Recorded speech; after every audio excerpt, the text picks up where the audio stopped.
नौतपा 2026 25 मई से 2 जून तक भीषण गर्मी का 9 दिन का रहस्य, फायदे, नुकसान और बचाव। क्या आप जानते हैं नौतपा क्या है? साल के कुछ दिन ऐसे होते हैं जब धरती मानो आग की भट्टी बन जाती है।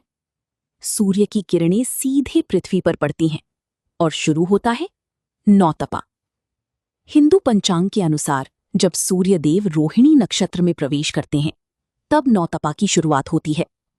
साल 2026 में नौतपा 25 मई से 2 जून तक रहेगा, यानी पूरे 9 दिन की प्रचंड गर्मी।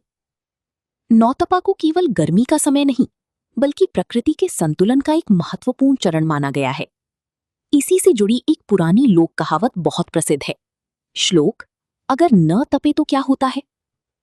2 मूसा 2 कातरा, 2 तीड़ी 2 ताय, 2 की बादी जड़ हरे, 2 बिस्वर 2 वाय।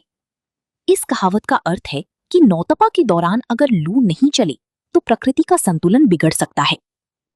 पहले 2 दिन लू ना चली तो चूहे बहुत बढ़ जाते हैं। अगले 2 दिन न चली तो फसल को नुकसान पहुंचाने वाले कीट कातरा बढ़ जाते हैं।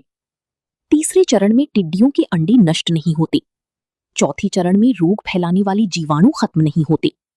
आगे सांप बिच्छू जैसी विषैली जीवों की संख्या बढ़ सकती है। आखिरी दिनों में आंधियां बढ़कर फसलें चौपट कर सकती हैं। हालांकि ये गर्मी कठिन होती है, लेकिन इसके कुछ प्राकृतिक फायदे भी हैं। खेतों के कीट और खरपतवार नष्ट हो जाते हैं।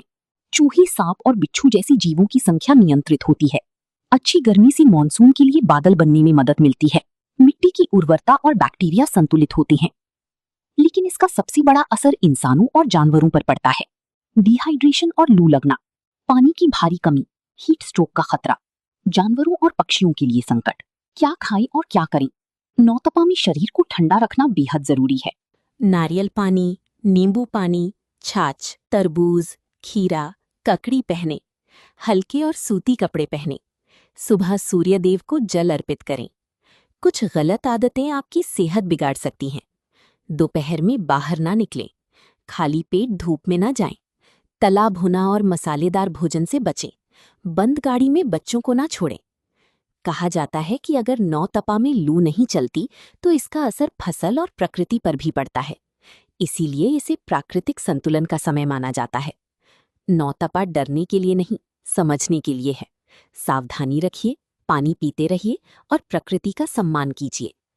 और याद रखिए, गर्मी चाहे कितनी भी हो, समझदारी ही सबसे बड़ी सुरक्षा है। अगर आपको ये जानकारी पसंद आई हो तो वीडियो को लाइक और शेयर जरूर करें और ऐसी ही रोचक आध्यात्मिक जानकारी के लिए चैनल को सब्सक्राइब करें।